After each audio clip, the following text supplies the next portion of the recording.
When I was there, I was responsible for planning and delivering the safety and security part of the event operation for a number of World Cups, underage World Cups, under-17s, under-20s, and also senior World Cups.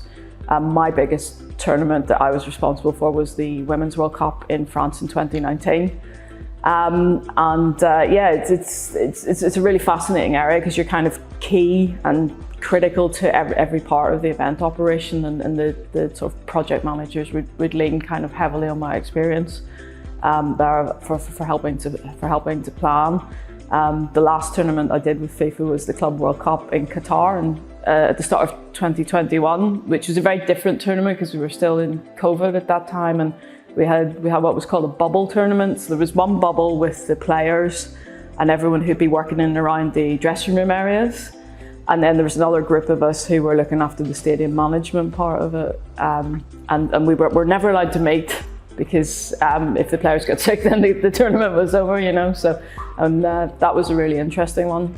And then I moved on from there to be head of safety and security at Southampton Football Club. And I worked last football season doing that.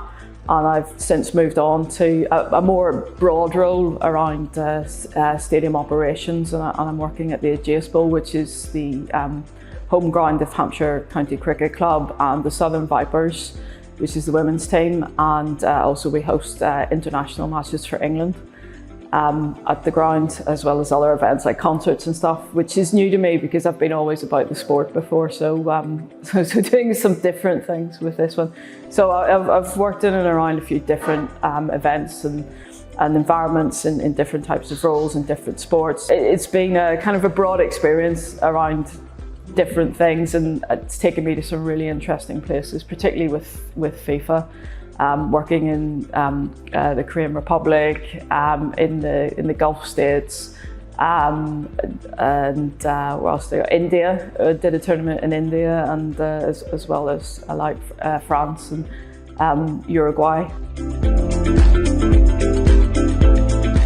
Yeah, I mean, I'd invited some friends to come over for I think it was a quarter-final match. I think it was France-USA quarter-final.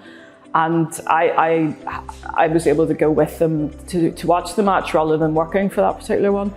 And as we walked towards the stadium, just this atmosphere is building and building and building. And they're looking at me and going, I had no idea a women's football match could be like this. And that's what we see more and more of. This summer just passed, my own country, Northern Ireland, qualified for the Women's Euros. And they were playing all their matches in Southampton, where I live. And I was able to go to the stadium as a spectator and watch my country, and the incredible atmosphere, the singing, the friendliness, we lost all our matches, but we were there, we were part of it, we contributed to that tournament, and just the environment that it creates, the buzz is amazing, and hopefully that's something that we'll see more and more of, because for me, one of the things that motivates me in working in sport is trying to redress the balance. And balance is really important in the work I've done in safety and security, because you have to balance safety and security. You have to balance the stadium infrastructure with the people who run it, the qualities and skills of the people who run it. So balance is really important in that sense. But also the redressing balance around gender equality in sport really motivates me as well, and that's why when I mentioned where I work now, I said it's the home of Hampshire County Cricket Club. It's also the home of the Southern Vipers, which is the women's team, so the men's and the women's, because they're both equally important and equally of value.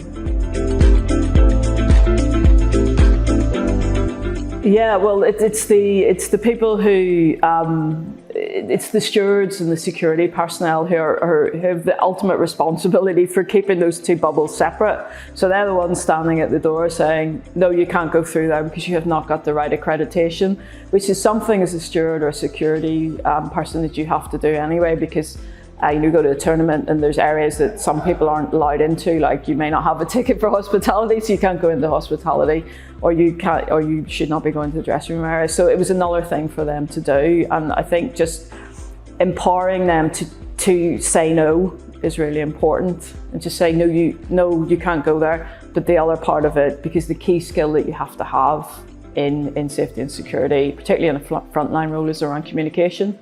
So helping them to explain to people, you can't go there because you haven't got the right accreditation, and we have to keep the bubbles separate so that we can complete the tournament. Because you've kind of got this hierarchy of importances. One is the safety of everyone involved in the tournament. Secondly is the sporting delivery. And then after that comes things like commercial delivery and all of those rights around sponsorship and marketing and everything. But yeah, safety first, and then like sporting delivery is kind of the key things.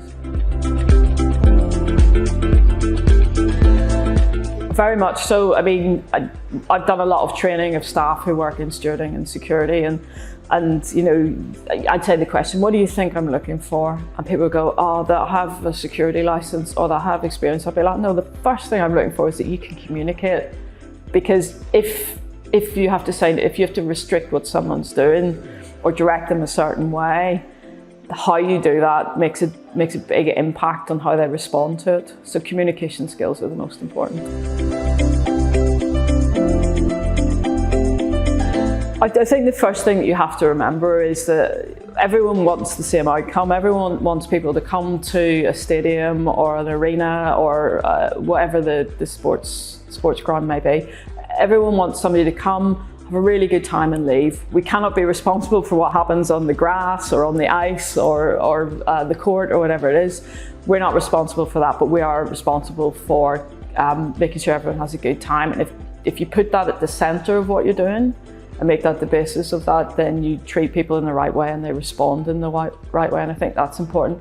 One of the challenges around safety and security is people go, oh, why is that important? It's like, because that's never happened. Oh, the stands never collapsed. We've never had a riot here. We've never had a crush here. It's like, well, no, because we have to do things to make sure those things don't happen.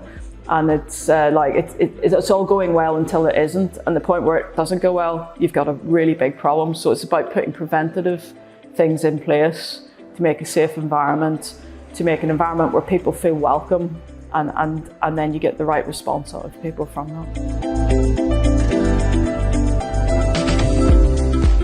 Yeah, oh gosh, that's an interesting one, because you can do it very low tech if you want, but actually there's lots of things that make it easier, like devices for searching people coming into stadiums, whether that's like sort of walk-through search arches, X-ray machines that you see at the biggest sort of tournaments like the Olympics, the Men's World Cup, the Women's World Cup in football, but also sort of kind of other tournaments as well around accreditation and like electronic scanning of that, and those kind of things are really important. But then there's more low-tech stuff. Like I can search you without any sort of equipment. I know how to do that with my hands, but it's much easier for me if I have a magnetic wand, which won't catch everything, but it's quicker. And one of the things about keeping people safe is making sure that bottlenecks don't, there's no crowd build up, that there's a flow of people. So like making use of those technologies is really important.